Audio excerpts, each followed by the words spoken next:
Des tablettes à la place des cahiers ou des robots professeurs d'anglais, c'est sans doute à cela que ressemblera l'école de demain.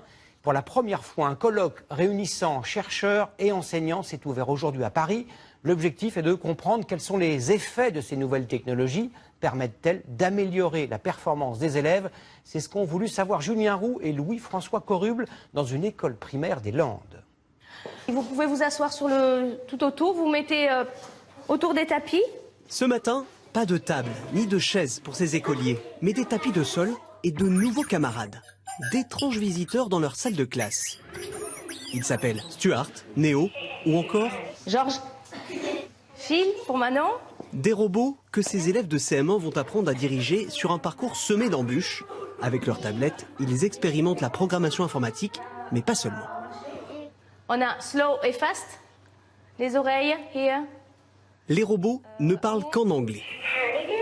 Il y a plusieurs mots en anglais et on doit essayer de trouver, on peut le faire reculer, l'avancer, il peut tourner sur lui-même. On apprend à être patient.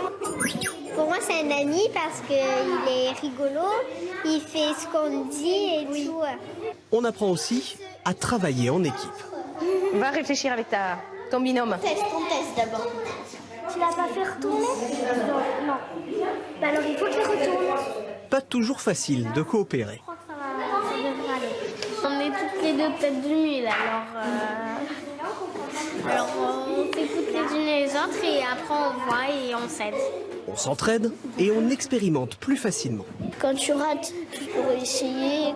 Avec un stylo, quand tu rates, c'est définitif. C'est pas l'enseignant qui fait la validation, qui lui dit c'est juste ou c'est pas juste.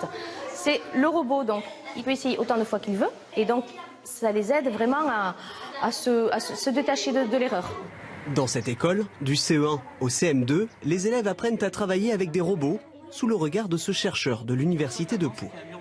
Qu'est-ce qu'il fait au mode vert? Quand on met la main dedans, il avance. Quand on met la main derrière, il s'arrête. Il mesure l'impact du numérique sur la motivation des enfants. On s'est rendu compte que sur certains élèves qui avaient des difficultés scolaires, le fait de redistribuer les cartes et d'utiliser un autre outil que les outils classiques leur permettait de nouveau se valoriser. Et donc ils se retrouvent dans un contexte protégé où ils peuvent donner pleine mesure finalement à leur capacité cognitive pour pouvoir apprendre au maximum les apprentissages.